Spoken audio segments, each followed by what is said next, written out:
if I don't feel like there's psychological safety in this environment, and I'm included in all practices, my ideas aren't heard. I can't express myself here. My well-being is going to be affected. 100%. And then belonging. If I don't feel like my unique needs are met so that I find a sense of belonging in this environment, it affects my well-being. Sure.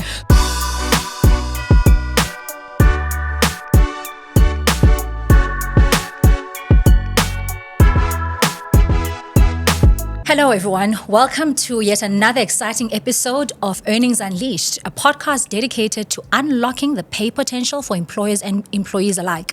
My name is Andisa Liba and I'm your gracious host. Today in studio with us, we've got a phenomenal leader and subject matter expert in the space of diversity, equity, inclusion, and belonging. Her name is Dolly Monge. Yes, that's it. Is that it? That is it. Oh yeah, I got it right. You got it right with the click. There we go. Yeah. You know, that Xhosa does come in handy. It does. For me. Welcome to our conversation today. Thank you so much. I'm so excited to be here and thank you for having me. No, thank you for, I think, allowing us the opportunity to lean into your wisdom. Sure. Perhaps for those who don't have the benefit of knowing you for whatever their reasons are, why don't you introduce yourself to our audience? Sure. As you've mentioned, my name is Dolly Monge. And I think by way of profession, I consider myself to be a diversity, equity, and inclusion and belonging expert. I'm quite passionate about it. I'm the managing director for the Lunico Consulting Group. And really what we do there is support organizations with culture transformation work. We help them develop and design their diversity, equity, and inclusion strategies and support them with their focus areas, priorities, as well as the initiatives that they need to drive in that space.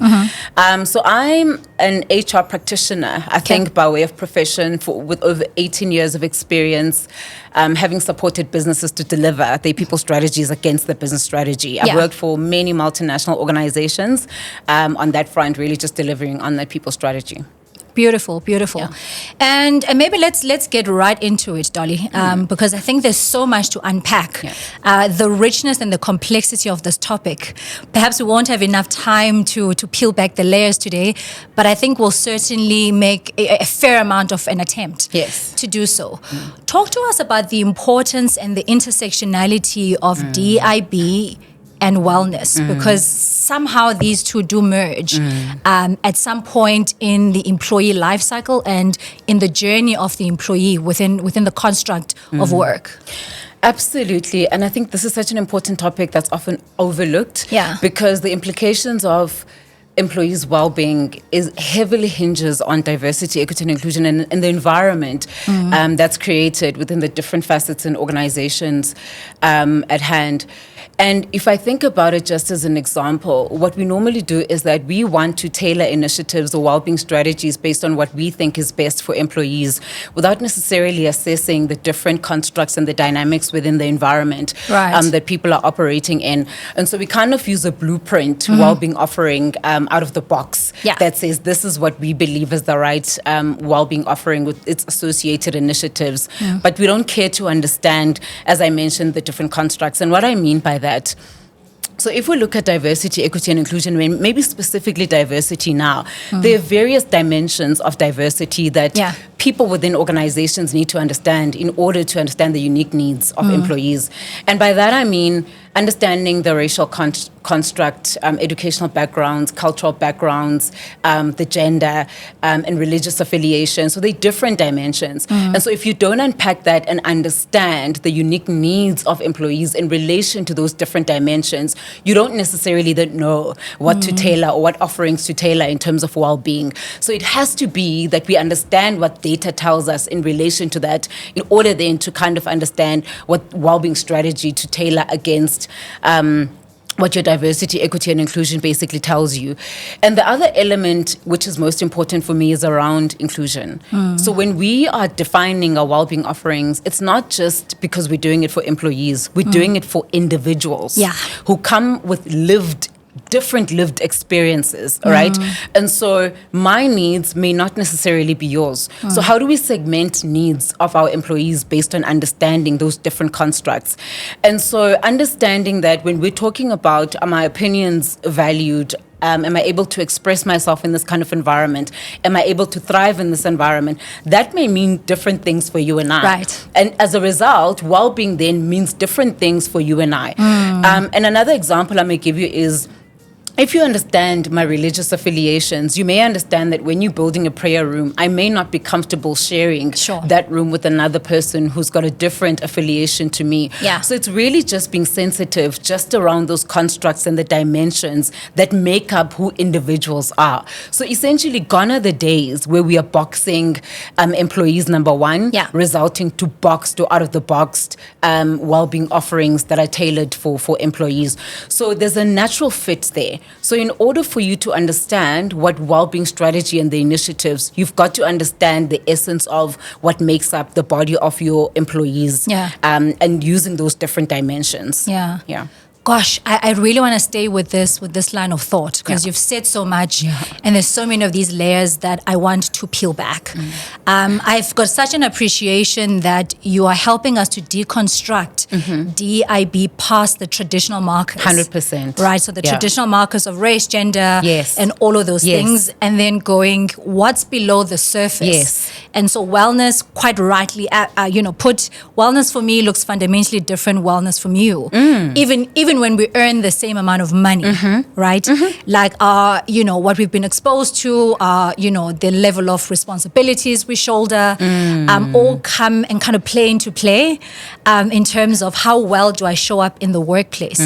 From your experience, Dolly, maybe talk to us just about the psychology of money in the context of, diverse identities in the workplace. So again, maybe, using the caveat of you could have two different profiles of employees. They earn the same, but their psychology of money or their perceptions of what inclusion from a financial perspective might actually look really different. 100%.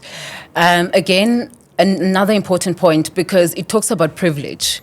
So I think it's important for us to understand that irrespective of race, we may depart from a different point of privilege. So your socioeconomic status may make you more privileged than I am. Your race and your gender may make you more privileged. So essentially, even if you and I, get paid the same, for instance, my socioeconomic status would mean that I have to go back and support a single household family with that. So my salary is more stretched than what yours is. And maybe I haven't had the necessary education to be able to understand how to use the finances that I actually have, been given to me. So there's certain elements and levels of privilege that we need to understand, and that may be different, on different fronts.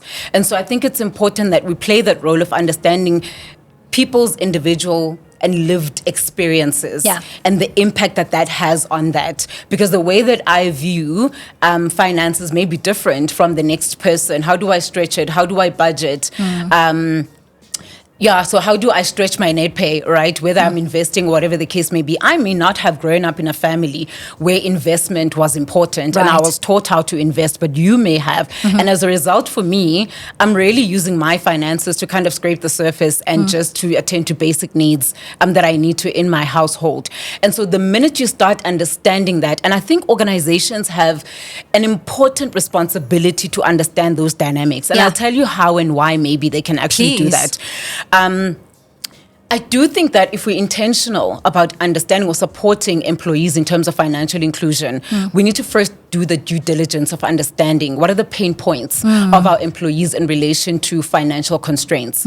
And what I mean by that, I believe in collecting data. I believe in surveys. And I know a lot of people are like, but is there no survey fatigue or whatever the case may be? Survey fatigue only kicks in when you have been given information, but you don't give feedback and you do nothing about it, 100%, actually, right? 100%. So I think that if organizations are intentional about understanding their employees' financial situation, they go in and ask employees, how many people do you support in your household? Do you have access to water, direct access to water?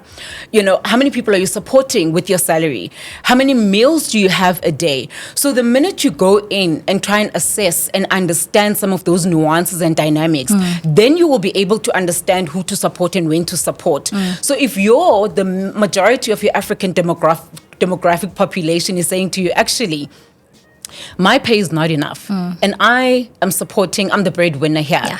At least you're able to tailor solutions that will be able to support that demographic group that another demographic group may not necessarily find necessary for them because that may not be a pain point for them. Sure. So it's incumbent on organizations to go and find that information so that they can tailor those solutions that will benefit the different groups rather than applying a blanket approach. Yeah. And maybe not everybody needs financial education. Maybe some other people are very savvy in terms of managing their finances. Have a conversation with your employees, co-create with them what this actually looks like. So what are my needs based on my social constructs? Yeah. And how do you identify what that or support me in terms of closing that rather than assuming what it is that I need? Yeah. I love that. I think it's so important, I think, for employers to co-create. Yeah. Because I think we spend so much time at work. Yes. Right? And so at the very least, I think we can sense check each other in terms of where are our needs. And you're right? I think different employees have different needs relative to others. So it really is about aggregating that kind of data to then help you make informed decision. You touched on really briefly on privilege, and I want to land on it in the construct of financial inclusion. Yes. What conversations should we be having with our executive peers Yes. around how best they can repurpose their privilege Yes. to help support the employees that are in their custodian and the employees that they've been trusted to look after essentially their well-being in the workplace? It's understanding, number one, your privilege and the power of the privilege, of your privilege and how you can actually use it. Yeah. And one of the most powerful ways in which to do so is to show allyship. So once you understand your privilege, you're able to show allyship. And really allyship means that you're taking meaningful action to be able to support a person who has got systemic barriers in terms of finances, right? Who's from an underrepresented group in terms of, their financial background as well, who's from a marginalized community and may not necessarily have access to the right financial means. So it's really understanding your own privilege that actually I've had a step ahead and I understand what my financial privilege has done, and therefore let me advocate for another person who's never had that. There's nothing more important than understanding your privilege and showing allyship to those who need it most.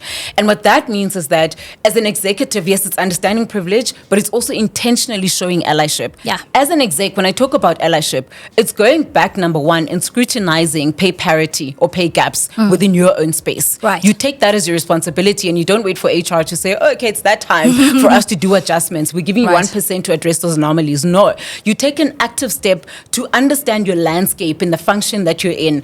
And you kind of do that due diligence that says, okay, fine. What does pay parity look like, or the lack thereof in my area, and what can I do? How can I use my allyship to advocate to advance people who are probably at a lower level in terms of their income compared to others, even if they're doing the same job? I love that, because I think it's so important that we all understand the responsibility we shoulder as it relates to our privilege, and how that our privilege then puts us in a place where we have to disrupt the system by, I think, injecting either innovation or break through the mold of homogenous thinking. 100%. Because I think for so long there's been so much homogenous thinking in the workplace, and it's been that whole blanket approach 100% exercise, right? That one size fits all. 100%. And the shift now to one size fits one. So perhaps there is a certain segment of your employee population that has fundamentally different needs to the rest of them. So how do we introduce parallel programs that then support that? So 100%. I love that. I love it too, because it forces organizations to take a step back once again and understand those different diversity constructs and the different dimensions. So you may have, again, people who actually look alike in your team, or they may not, but you understand that their lived experiences are different, that you understand that racially, culturally, religiously, educationally, these people are different altogether, and therefore, in fact, there may be a financial impact owing to those different disparities or those constructs. And so once you start understanding that, again, I think HR practitioners or D&I practitioners, first of all, need to understand those constructs, and they need to go back and kind of educate the system, educate leadership around these different constructs, because 9 times out of 10, it's a bias. Sure. It's a bias, and they don't 100%. know these things, right? And they rely on us then as practitioners to go in and kind of say, let's take a step back and not do things the way that we used to do them. Are you aware that you've got different people beyond race and gender in your team, and the implications of that, even with pertaining financial inclusion, for instance? It's a big job, but it's one that's necessary for the time that we're in. You're 100%. I mean, I think it also lands on moral consciousness. Absolutely. Right? There's a moral obligation you have to shoulder when you become a leader. So it transcends past, I just have an employee who's white, colored Indian, black, right? Like, what's past that surface? And really it becomes a moral conversation. And we have to break through that mold. And perhaps not be afraid, or maybe bring in subject matter experts such as yourself, who then have the toolkits 100% to help those people, who have the intention to make systemic change. I want to talk now about financial inclusion, because of course, you've got the inclusive element of DEIB. Yes. And we've seen this last 10 years or so, probably at the height of it, the last 3 to 5 years, following, a global health pandemic. Yes. And macroeconomic issues that have come into play that have impacted negatively the quality of life of people. Yes. We've had, a financial system that by and large, it has a legacy of exclusionary practices, right? And we have to own that, right? Yes. And call it for what it is. Yeah. How can leaders in this day and age rethink or reframe the conversation around financial inclusion? Sure. I think first of all, it's for leaders to be empathetic of the macroeconomic issues that people are going through outside of the organization. Because bear in mind that your employees are individuals and community members first. Sure. So you've got to be able to understand and stand in solidarity with some of the social ills that your people are going through, that South Africa as a whole, for instance, are going through. So the fact that your employees within your domain in that kind of environment, maybe some of them are financially strained, they're not alienated to the entire South African challenge around, financial constraints. And so I think leaders need to begin to understand it from that level first, that actually the challenge sits at that macroeconomic level first in order for them to be able to solve it at this level. There's got to be an appreciation that when we solve for it here, we're actually solving a bigger issue, right? For our country and the macroeconomic status that you're talking about. I think for me, that's the first thing. And it's not to say that leaders don't know these things, but it's really just showing allyship again and being sensitized and being aware. What is the implication of these issues that are happening here at a high level to us as an organization? I think that's first and foremost. And then the second thing is that I'm so passionate about this because I love the passion. I really it is palpable in this room. I really am, because we talk a lot about the implications of employees' financial strain to the business, to productivity. And it's true. It's very true, right? So when you don't understand the different dynamics and the nuances that your employees are going through in terms of the financial realm, it's a problem. It's a real problem. And let me give you an example. Sometimes what we tend to do, for instance, when it comes to financial inclusion programs, again, we tailor solutions and programs that we think are going to be to help the entire community within that organization. But again, we can't, because our challenges are not the same. Right. So, as an example, for instance, I know organizations love offering gym memberships. Here's a gym membership, but 2/3 of your employee base are lower level employees. Or my personal favorite, right? Like very generic EAP programs. That are generally undersubscribed. Correct. So they sit 100%. there, right? And underutilized. Underutilized. Yes. There's a budget of millions and millions. Correct. That goes into it, like annually, and and people actually don't take that up. Correct. And even that, I think, is a whole conversation around trust deficit Absolutely. within organizations. Because you're solving for what I don't need. Correct. You haven't taken the time to understand, again, to that example, if I only have one meal a day, maybe actually if 50 or 60% of your employees tells you that they don't have sufficient meals or enough meals a day. Maybe your solution is, okay, how do we subsidize the canteen? Yeah. How do we give you a free meal when you come in the morning as breakfast? It's such a low-hanging fruit that is low effort and high impact. Yeah, and it's overlooked. Absolutely. It is such low effort and high impact, really. Where we can actually share the produce from that garden. Yeah. And that's what people actually need, because sometimes we want to implement these big things. It's not necessarily about that. And here's the other thing that's interesting when Andisa, we ask people for information time after time through surveys. Yeah. They tell us what they want. Yes. They do. They tell us what they 100%. want, but we don't do anything about that. 100%. We want to go off on our own tangent and go and build, these offerings. But I didn't ask for that. I simply asked you, please give me one meal.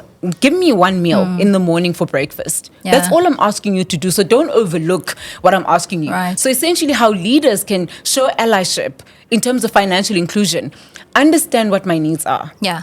If I'm saying to you that I want to be paid fairly and equitably, if you're an organization that's serious about employee experience, you will then say, let's allocate a certain percentage of our revenue to go and fix parity, to go and make sure that we pay people according to the living wage. Because we understand that when our employees are fulfilled, they are productive, they feel included, they can thrive, they feel valued. And that for me is inclusion. Exclusion is doing the contrary, assuming what I need. When you haven't even asked me, when you're not addressing my needs. Full inclusion is having me in mind and co-creating with me. And there really is a direct relationship between financial stress and people's ability to be productive and show up in the workplace more engaged. Absolutely. Right? They're able to produce quality work. Yes. Right? Yes. Like they're in the moment, they're dedicated. Yes. They're loyal to the brand, they're loyal to the organization. And I think we often take this for granted, right? That psychology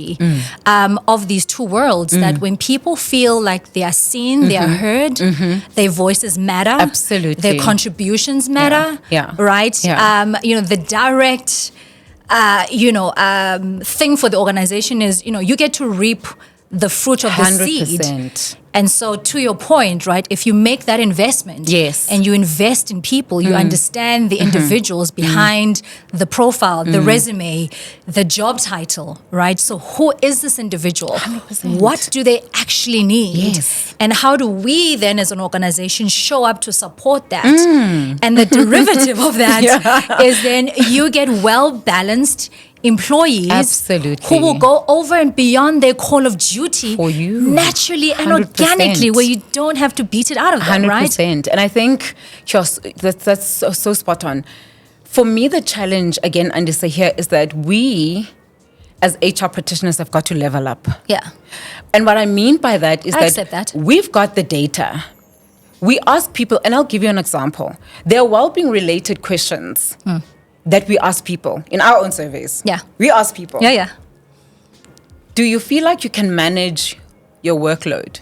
And then the results come back and you've got more detractors than promoters. Sure. But you don't take time to unpack what that question or the results are saying. Because for me, naturally, if you've got more detractors answering that question there's a systemic issue. 100%. And it means that my well-being is affected inevitably because 100%. Burnout, stress, and all of those things. And definitely, I think that for me should be, okay, this is what we need to be focusing on right here. If people are saying that they're overwhelmed, it's got an implication on well-being. What do we then do? Do you get what I'm saying? 100. If people are saying to you and you're asking them, do you feel like you've got a sense of belonging and you feel included in this organization and you've got more detractors again than promoters, then social well-being has been affected there. It tells you that there's something you need to do in and around social well-being. So I think we just need to be more diligent in not just treating these surveys and feedback as that. We need to scrutinize in order to be able to add value to the business and to the employees at large. Because rightfully so, I'm not going to give you over and above. If I feel like I'm not in an environment that's enabling where I can thrive, I'm going to give you the bare minimum. Quiet quitting. Quitting. So you're there, bums on seats, 100%. And you're doing the bare minimum. 100%. You're clocking out exactly when you're supposed to work. And you clock out like a second after. Because quite frankly, my well-being has been tempered with. And so if you look at the entire D&I construct and all of it, diversity, equity, inclusion, as well as belonging, if you look at all of it, and we start with the D, again, if those dimensions are not accommodated or my needs are not looked into in relation to those dimensions, number one. When it comes to equity, if I'm not given equitable opportunities and resources to be able to thrive in this environment, affects my well-being. Sure. Inclusion. If I don't feel like there's psychological safety in this environment and I'm included in all practices. My ideas aren't heard. I can't express myself here. My well-being is going to be affected. 100%. And then belonging. If I don't feel like my unique needs are met so that I find a sense of belonging in this environment, it affects my well-being. Sure. So all of those different constructs within D, E, I, and B, if not taken care of, they've got a severe implication on employees' well-being, which has a ripple effect on productivity, which means then that it has an impact as well on business performance and on revenue. So if we start thinking about these things that way, at least we're able to tell a story and make meaningful impact and be effective in the environments that we're working in. Yeah, I want to play devil's advocate for a minute. Sure. Because I want to unpack something really quickly. Yes. And I accepted the challenge as an HR professional when you said we do have to step up to the plate. Yes. The inverse of that is that you have HR professionals who have highlighted systemic points of infliction, right, in the employee experience. Yes. And then you've got executive teams who don't have an appreciation for that data or, a willingness or an intent to fix the system. Yes. Right? Yes. And so I think it might beg the question for some of our viewers who are peers of ours to say, guys, I hear you, right? But there are some of us who've been very intentional about advocacy in the workplace. Absolutely. And we haven't been in environments that allow for us to do our jobs as the professionals because there's pushback from executive teams. What do you say to Which that? is incredibly prevalent, by the way. It is. Absolutely prevalent. Two things. Yeah. The first one for me is that you can't find and deliver impact if you don't have leadership buy-in in the space. So you can scream your lungs out, you can do whatever, but if there's no leadership buy-in and intentionality, it's not going to happen. Yeah. Which brings me to this point. Yeah. Sometimes us as HR practitioners don't know how to tell the story. So we've got data that we have, but we don't know how to tell a story that says, okay, how do I leverage and use this data to explain a story to a person that is going to be moved when I talk about D&I in relation to business performance? Because if I start painting the picture to you to say, if we don't fix this, you are going to lose revenue. Yeah. Most of our leaders, unfortunately, like I said, it's a bias, and that's the only language they understand. Sure. Once you start talking to them about metrics, about performance, about how all of this stacks up as a business case, then you start seeing them doing this. Okay, right. Now we can talk. Yeah. So we need to be able to tell the story, use the data to tell a meaningful story that says to them, actually, this is how these practical tools or initiatives are able to shift the business in a positive way. Yeah. Then we start getting a seat at the table. Then we start getting the ear that we need. I know, for instance, in my professional experience doing D&I and trying to land these initiatives, that has been my approach. My approach has been, what is the business trying to deliver? And how is what I'm doing delivering to the business case? Yeah. And how do I tell that story? And how do I tell it with numbers? Because that's what they understand. So because some of these leaders look at the work that we're doing and they think it's just sexy work. Yeah.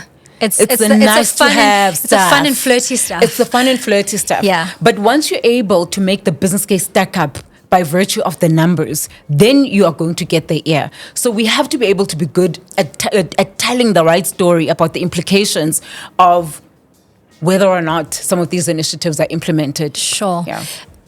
Perhaps then, I wanna kind of pull out, because you said now the word practicality, yes, which I think is really important. Yeah. So for people like us who are, economic agitators, for a lack of a better term, what tools practically can we give our peers who are either at a corporate standoff, right? So there's a bit of a push and pull. They understand the systemic issues that are in that organization. Perhaps they are struggling to curate the story to say, hey, I think what Andisa and Flowpays are doing is an added value proposition, sure. right? So let me package this and take it to Exco, yes. right? And be able to sit at a table with my commercial counterparts, yes. and advocate why a Flowpays initiative is an important injection into the employee experience. Yeah. So how can we better help our peers as you and I who are agitators of the system? Brilliant question. First of all, we talk a lot about DEIB initiatives. Yeah. But in the absence of a strategy, those initiatives either are not bought into or they don't stick. Right. If I'm an Exco member, I want to understand what is the strategic intent of DEIB and how does it fit into the holistic business strategy. Yeah. In fact, I want you to co-create that strategy with me as an Exco member. I want you to tell me, as an example, that if we are in the retail business, how is the DEIB going to help me, right? Yeah. And that is an example, for instance, if we are saying that most of our customer base is diverse, is our organization reflective of that diversity? That's the language I want you to speak with me, right? If we're saying that most of our shoppers or customers are females, how is that reflective of our gender equity efforts internally? Right. Because we need people that are going to be sensitized to the needs of our customers. Yeah. And to think like our customers. So in the absence of a DEIB plan or strategy, that speaks into the impact that it's going to make to the business. Again, some of these initiatives are not going to stick. Don't talk to me about initiatives if there's no high-level plan as to why we're doing what we're doing. Yeah. Because if you co-create with me what the strategy is, chances are when you come back to me and report on the initiatives and the progress or the challenges, I will be sensitized to that. I will be awakened to those realities because I understand from a top level. Yeah. I will understand what we're trying to do because I've got the strategy. I was part of co-creating that strategy.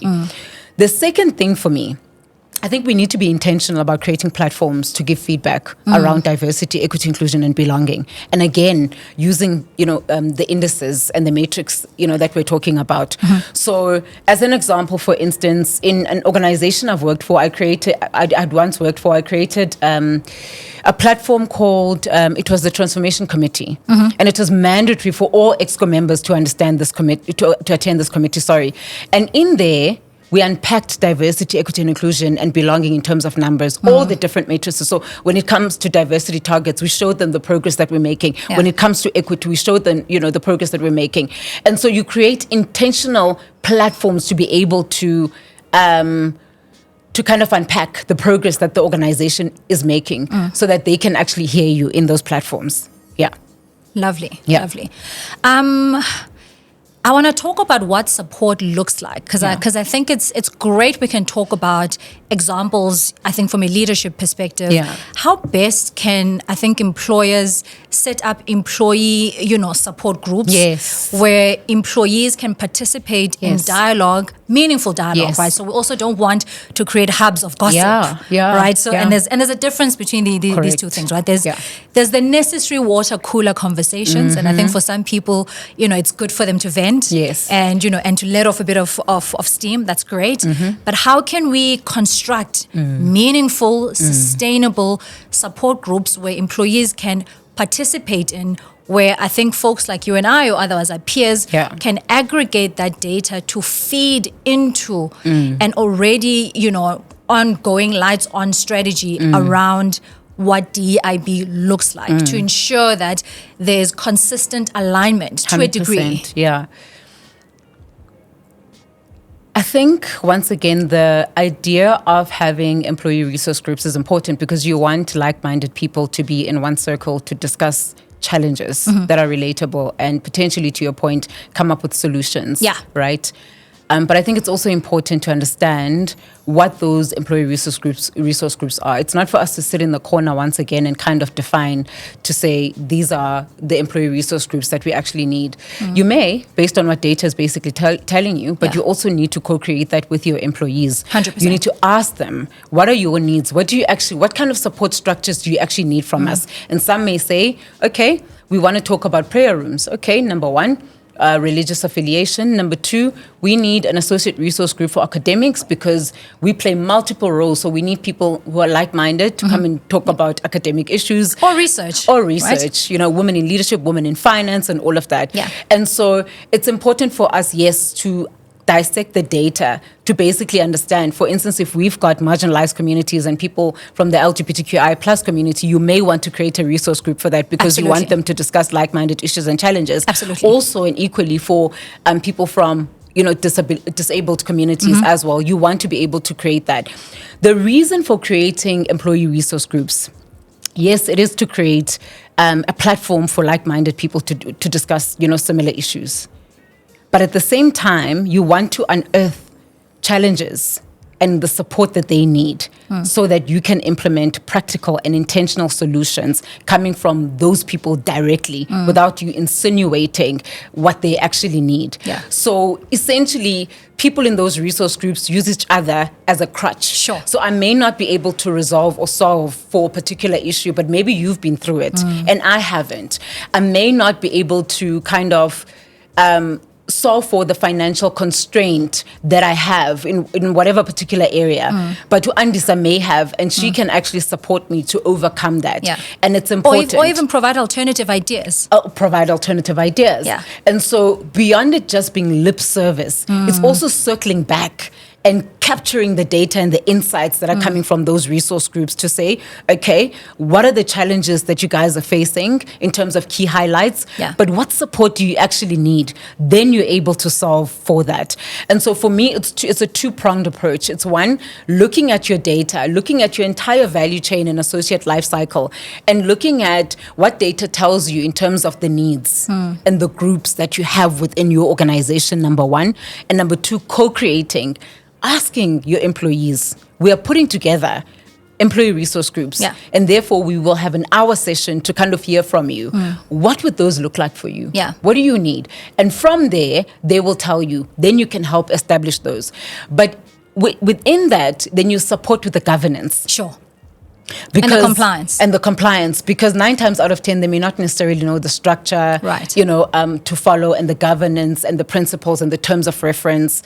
So you basically guide as a practitioner in terms of what needs to be delivered out of those resource groups in order to ensure that it's impactful and it's effective. But they're necessary because we need to be able to caucus on issues that we may not necessarily be able to figure out ourselves, or in turn add value to other people within those circles. And speaking of research and data, I mean, there's a lot of research that suggests that, particularly in the context of South Africa, employees are burning through their salaries within the first 5 days, which begs the question, how do they sustain themselves for the rest of the months? We've seen the surge of Abo Mashonisa, loan sharks, informal lenders who have a credit system that is designed to the detriment of the very people that need so desperately the help to survive. How can employers reframe and rethink the conversation around what are compensation models that are fit for purpose, but that also speaks to this systemic, I think, pandemic that we are seeing in the financial sector, where people are really living hand to mouth. Right? Like, like things are really that dire. That, there's a lot of exchange of money outside of the financial system because people are struggling to make ends meet. I think the first thing is to understand what best practice is. I mean, what are other organizations doing? What is the market saying? I think that's critical for me. So just beyond understanding what the economy is telling us, because we understand that the economic pressures that obviously filter through to the employees in terms of their financial standing that we get. But also understand what is best practice and what are organizations where people are actually thriving doing? What are they doing in that space? And so we need to step out of our own internal ecosystem and then just kind of find out what's happening out there. Number 2, again, we can't, stress this enough. Your employees will tell you what they need from you. So put your ear on the ground and listen to what it is that they're saying to you. Number 3, you need to be able to tailor your different compensation structures to the different segments that are within your organization. So typically your D&I practitioner and your REM person need to work hand in hand. Because I, as a D&I practitioner, need to be able to give you that insights to be able to create models that are going to be able to serve these different dimensions or demographic groups or whatever constructs we're talking about. And because in the absence of that, we are going to put reward structures that we think are blueprint, that we think are okay, because we don't have insights and data that tells us otherwise. And therefore, it's important for us to kind of marry the two.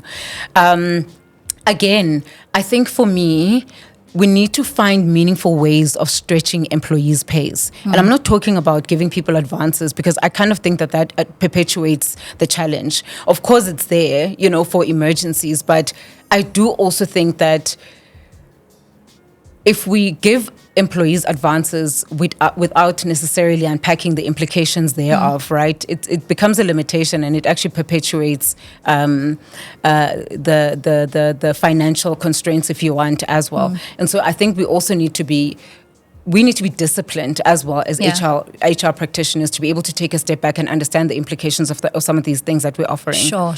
And I suppose, Dolly, the flip side of that coin is, I think, the problem statement remains, right? So whether someone decides to borrow the money from a mashonisa, from the bank, if they can access it, because, you need a healthy credit status to do so, or a friend, et cetera, right? So if I wake up on a Monday morning and I'm like, I don't have taxi fare for the rest of the week, right?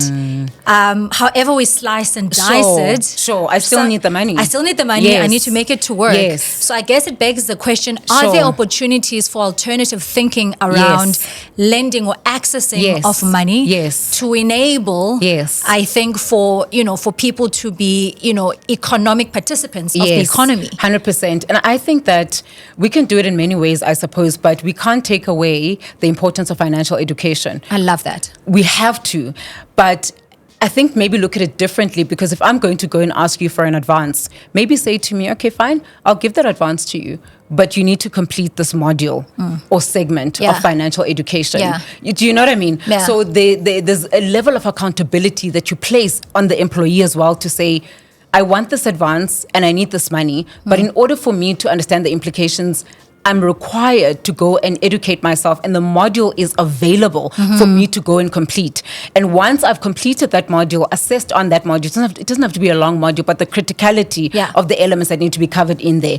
And then I can be given that advance. But we can't just dish out money without educating. We can't do that, right? We've got to be able to educate and place some kind of accountability, to the employees as well. We need to be able to do our bit. And also, I think for Mna Andisa is, do we understand the level of debt our employees are in?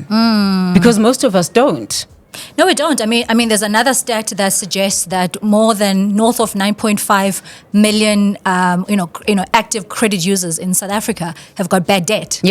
And that's a sizable number considering our, the size of our economy. In our population, we are at 51 million, 52, I think, million, people. Granted, there's also a high unemployment rate, but I think it's understanding what those numbers mean.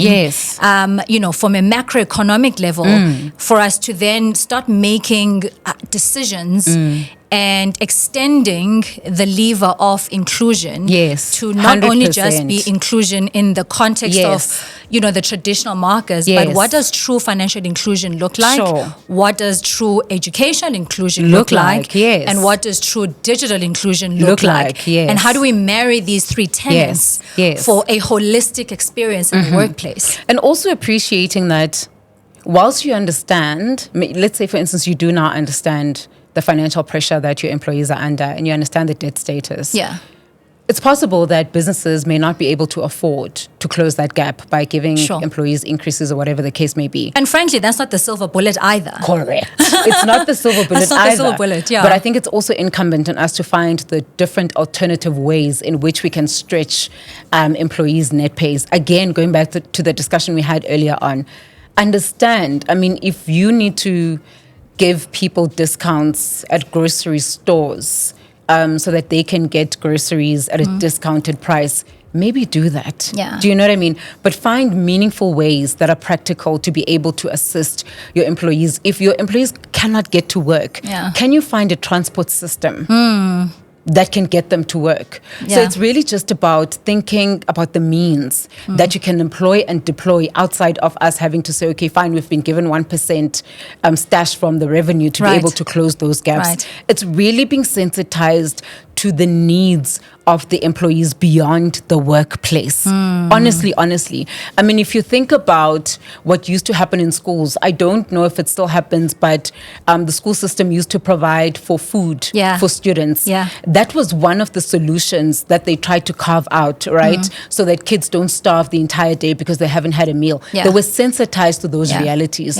And I think organizations need to do the same as well. Be sensitized to those realities that employees face. Like I said, if it's transport, if it's food that's needed, how do we do that? And another example, how do we create crowdfunding within the organization where employees get to participate on a scheme that says you donate whatever money you have that we can keep in this, a stash, so that if Andisa's house burns, touch wood, then she can go and ask for an emergency fund that comes from this co-creation from all of those employees. I like that. That's social impact for me. That's really being empathetic, about employees' needs and getting everybody to solution in this, rather than, trying to come up with all these solutions yourself. And in fact, I mean, that last example pretty much reminds me of the construct of Istokvel. Yes. Right? Istokvel was it was the economic buying power. Yes. But it was anchored around a sense of community. 100%. So if you bring that into this conversation, all of a sudden you're landing on inclusion and belonging. 100%. Right? 100%. And that's it. And those are the creative ways,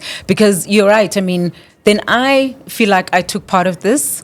It gives me a sense of meaning. Yes. It gives me a sense of purpose, and I'm able to impact other people's lives, So if we begin to think, I think, and elevate our thinking around these things, we can get it right, to be honest. They're not as tough, but co-create and understand. And you'll be amazed at the ideas that actually come from people themselves. Love it. Okay, Dolly, goodness gracious, this has been such a rich conversation, and I think for me, so meaningful. What I understand from you is the power of language around what DEIB constructs truly are. Yes. The importance of aggregating data to make informed decisions. The power of community. So how do we create communities of support, both for the leaders in the businesses as well as the employees? And the fourth one, I think, to be system agitators. Yes. There's opportunities, I think, to deconstruct homogenous thinking, the things we've been taught to think, the ways in which we're taught to think, and elevate our thinking for progressive, solution-orientated models that we can hopefully use as tools to rehaul the workplace. Perhaps for me, I just want to get a sense, I mean, from this conversation, what are your parting shots? And why is this such an important conversation for folks to have in the workplace, but with meaning and purpose and intention? Yes, because it's bigger than organizations. It's about our country. It's about breaking down systemic barriers. It's about breaking down unfairness and inequality. It's about eradicating exclusion in all fronts, and particularly when it comes to financial inclusion. Because when there's no financial inclusion, people are not able to make means.